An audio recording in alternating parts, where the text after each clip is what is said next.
Hey, world language teachers. I bet that you have either wondered or have been asked before. So, what does an actual proficiency based unit look like? When you're thinking about how to plan for teaching a new concept or introducing a new linguistic chunk, it's not really clear because it's not something we talk about often. What should the pacing look like? Because although there's tons of ideas out there about way awesome activities to try, there's not a lot out there about what structure looks like, because in many other educational disciplines like math or science, like they have a specific model of like, let's do this first, then second, then middle, then last. And I want to present to you the idea that world language can actually be the same way when you're teaching for acquisition. There's actually a structure that every successful and acquisition-based unit takes a student through that follows their brain's natural pathways to acquiring language and then language that sticks in their heads. That then at the end of that unit, they'll be able to either work with, interpret stronger depending on their proficiency level, or even produce, which is the main goal of what we're trying to get to. So without further ado, let's talk about it. Like, what is the structure of every good proficiency-based new topic introduction or unit? Let's get into it. So first, I will tell you that the idea for this came from an office hours meeting with one of my Practical Proficiency Network members. This person emailed me and said, hey, I'm excited to meet with you on Friday, but I just have no idea where to start when it comes to like planning a unit based on CI techniques. Like, what are they supposed to look like? So that's where we're going today. And this is exactly what I said to her, and I'm really excited for you to jump in on this knowledge too. So for a unit, it really doesn't matter. We're just using the word unit to talk about like any chunk or topic that you need to get into with your students. You're looking for in here many different ways to possibly present this information and then eventually ask students to work with it. But every good unit has the same structure. Here's what it looks like. First of all, it follows a gradual release model. So if you have a teaching background and a teaching degree, not everybody in world language does, but if you're going through this with the PACE program, or you might remember this from your university days, that it's a gradual release model. We gradually release responsibility of the input to students. So it starts off with a majority of teacher input and teacher provided input. So this is the first phase. I call it phase one, the input phase. And of course, input's going to drive the train the entire time, but we're going to slowly introduce new things and new skills based off of the input. So let me give you an example here. In the intro input phase, what you're looking for is a context-rich way to introduce your students to this new functional chunk. So for the purpose of this, I'm going to talk about how to do comparisons. So let's say comparisons is your focus for the next 3 or 4 weeks in your classroom. And you're like, how do I do this in a comprehensible, input-focused way that will drive them towards acquisition? So your context-driven introduction can be so many different things. That's why you see such a variation of how this works in different classrooms with different styles. Literally, the world is open to you for things that you could do. The only thing that is your guiding light is this a context-rich, input-based experience for your students? So what that looks like is you could be having a simple conversation with your students. And, we say conversation loosely because you're just going to be asking them whether they understand you or not at this phase. It could also be a story or story-based teaching, or it could be like doing TPRS and presenting theater style, or it could be so many other ways that you do this. Maybe you started with a video or a slideshow presentation from your chosen curriculum or textbook, but it doesn't really matter as long as it's interesting to your students and it is completely input-based, and you're checking for comprehension constantly, but you're not asking for any input yet. So with comparisons, you're showing students tons of examples of this, ideally with you presenting all of those examples, either saying them or signing them. Now you're going to be looking at comprehension to be your phase 2. Then we're going to be looking at the phase 3, which is gradual release to output. And then the next stage will be full release to output. And then we will finally be getting into interpersonal work. So let's back up for a second and see where a lot of people make this common mistake of jumping too quickly between stages or sometimes even skipping them. So with the input phase, most world language teachers are accustomed to this style and they do this every time. But a huge mistake that comes up often is, well, it's not a huge mistake, but it's a very common mistake, is that there's no context in how they present this new language. So they might be presenting comparisons to students, and maybe if you're working with legacy methods right now and you're doing that whole presentational and then practice model, which is where you're going to show students first, this is how you do comparisons in this language. This is how you say more than, less than, better than, worse than. This is how you do that in this language. Now I want you guys to try that rule and practice it on some sort of fun practice mode. That's a very common way to do things in world language. We're trying to move away from that because what we found through, decades of research is that without the context, it will get lost because it will get programmed into a different part of your students' brains than what you actually want them to. So they might be able to produce that rule for you later on if you talk a lot about how to form comparisons. They're smart. They'll be able to explain back to you, oh yeah, this is how you form comparisons. And then when you put them in a conversational setting and you ask them to compare and contrast things in their own life, they're going to be like, oh, because it wasn't actually stuck to that part of their brain. You need to stick this information to the communicative part of their linguistic brain, which means you need the context. In this scenario, think of context as the glue that holds the language in your students' heads. Without the context, it's gonna go into the wrong part of their brain. What I'm talking about right now, if you want the fancy term, is declarative versus procedural knowledge. So what we're going for with acquisition, and one of the reasons that makes it kind of tricky and fuzzy, is that acquisition is a subconscious process. It is not something that your students are actively trying to do. So which is why it fools a lot of teachers into thinking that my students got this, because if you give them some sort of test that says, hey, how do you form comparisons in French? They'll be able to tell you the rule if they paid attention. They'll be able to regurgitate what you told them.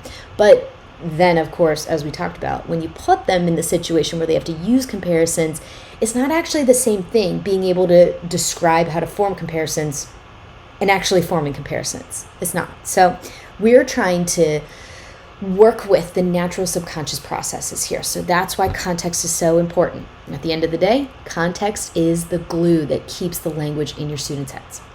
Now, next, to make sure that that glue sticks and gets really solid and strong and doesn't remain malleable, we're going to go to the comprehension phase. This is phase 2 of any successful proficiency-oriented new introduction or unit. So let's go with the comparison example here.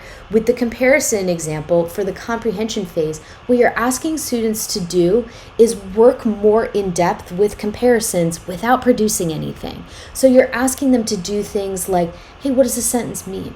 What is this person saying? Do you understand what I'm saying? Can you answer this question? Can you tell me which one is bigger or smaller or things like that with comparisons? Again, there's so many different ways that you can do this, so many different proficiency-oriented activities that would work well. But at the end of the day, you're asking students to work with the input, organize the input, sort the input into categories, because again, that really helps to solidify that glue. And you're also going to be asking for some simple responses with familiar phrases from previous things that they already know how to do. So if you're working with novice mids, they might not have a lot of things to say to you yet, but they would be able to answer for you things like if you have already done a school supply unit, for example, then they'll be able to tell you the marker's better than the crayon or something like that. Not that whole phrase, but they'll be able to say if you ask them which one's better, marker or crayon, they'll be able to tell you, marker. So that's what you're looking for, is you're looking for using previously acquired skills and words to then talk about these newer acquired skills and words that they're working with you. This is also something that people often skip, is this comprehension phase. They do this for like 10 minutes after the first input, and then they just move on to like, okay, let's start doing production now. Like, let's start working with writing sentences. And I would encourage you to hold the brakes and let your students have a full period of instruction depending on how new this concept is. Like, if your students have never seen comparisons before, you should allow them a full class period or more, if you have really short class periods, like 45 minutes or less, just straight up working with the input before you ask them to produce things. Now, I'm not talking about like if they're giving you a simple like 1 or 2 word answer with stuff they already know. Fine, totally fine, of course. But in the ideal world, what I'm talking about is before you ask them to write sentences about comparisons and form comparisons on their own, it's a good idea to give them a nice day or two of teaching for all that glue to harden and solidify before you start asking the glue to hold more things in there.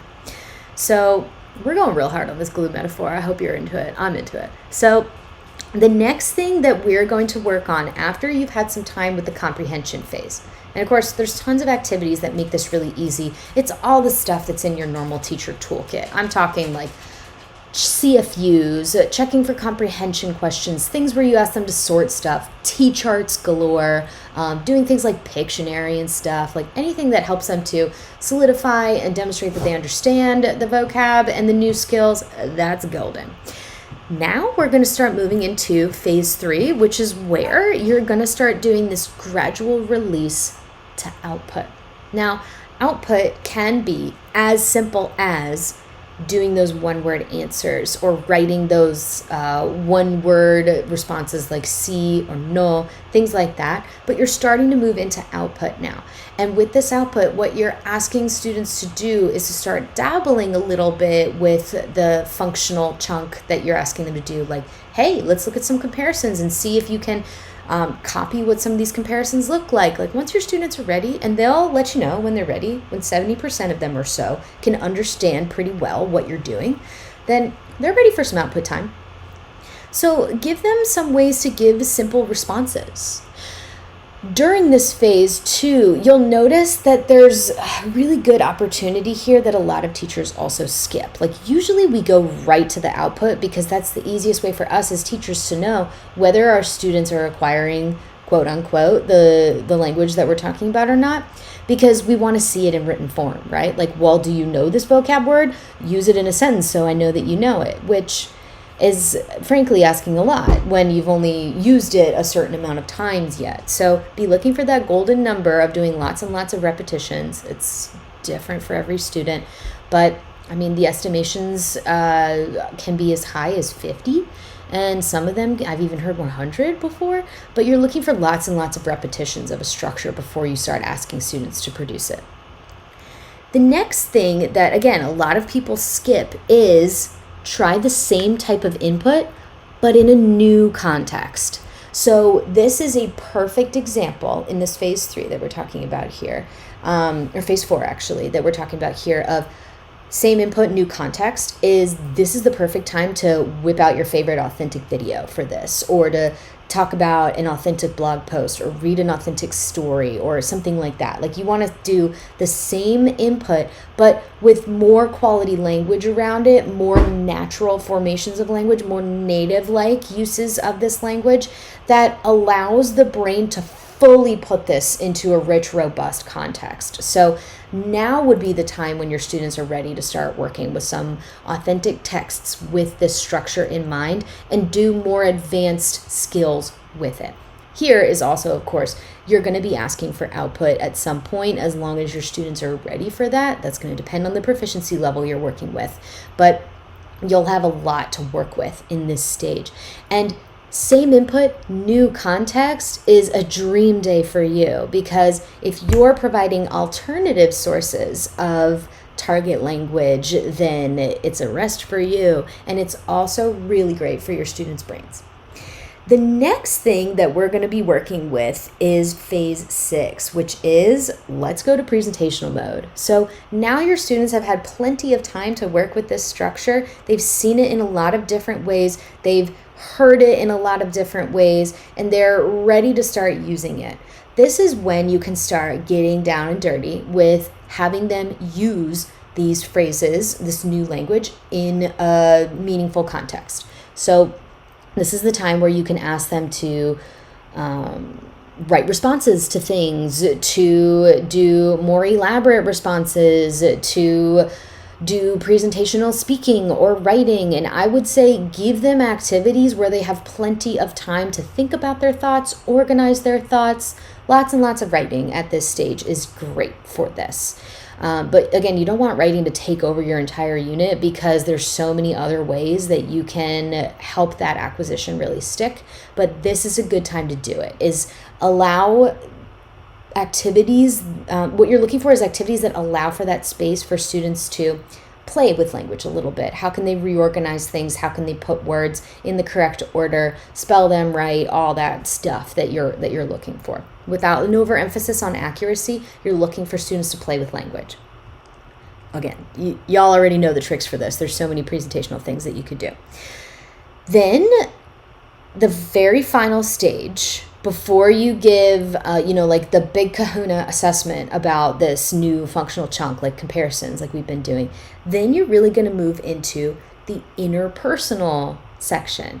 Now, I always like to do the interpersonal stuff last because it's actually the hardest. It's definitely the most brain consuming and energy consuming activity that we can do in the classroom. It's the hardest to plan for, but it's the most valuable. It's the most communicative. So plan for these interpersonal opportunities in your units.